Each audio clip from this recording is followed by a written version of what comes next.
Bonjour à tous, j'espère que vous allez bien.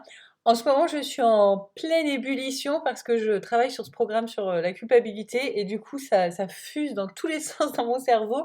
Et du coup, je vous partage mes réflexions euh, sur c'est quoi la différence entre le respect et l'autorité et l'obéissance? Hein, c'est une bonne question ça.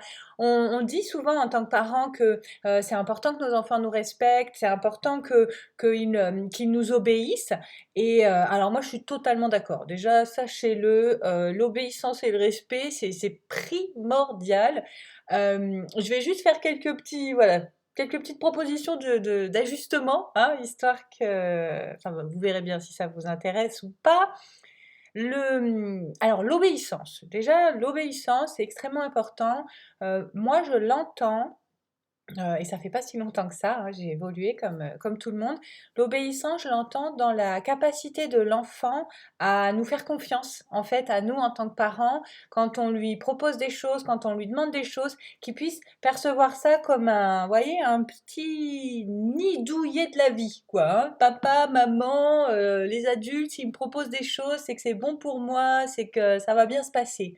Donc, en ce sens-là, on peut s'attendre effectivement à ce que les enfants obtempèrent gentiment à ce qu'on leur propose et à ce qu'on leur suggère, pour autant qu'on leur propose peut-être gentiment aussi, hein, vous voyez, parfois il y a un lien comme ça. Donc l'obéissance, c'est un terme que moi j'aime pas trop, ça me fait un petit peu penser petit soldat et j'ai pas hyper envie que mon fils obéisse au doigt et à l'œil à n'importe quel adulte dans n'importe quelle condition, vous voyez? Parce que souvent pour que nos enfants nous obéissent, eh ben on a une petite technique qui est qu'on leur fait peur, hein. Donc comme je dis souvent, quand on veut faire peur à un enfant pour qu'il nous obéisse, eh ben ça marche, hein. C'est-à-dire qu'il a peur de nous et qu'il apprend à avoir peur des adultes. Et on peut se retrouver avec des comportements, après c'est large, hein, évidemment, je ne vais pas coller des étiquettes, mais avec des comportements d'enfants extrêmement soumis, hein, à n'importe quel adulte, pas que à vous. Malheureusement, les enfants font pas forcément le tri. Ou alors à des enfants extrêmement rebelles, vous voyez, récalcitrants, là, comme ça. Donc voilà, l'obéissance, je ne sais pas ce que vous en penserez, mais ça mérite réflexion. Et alors, le respect, alors ça, moi, le respect, c'est un gros sujet dans ma vie. Le jour où j'ai compris qu'il y avait une confusion, hein, pareil, entre être respecté de ses enfants et des enfants qui ont peur de nous s'ils se comportent mal.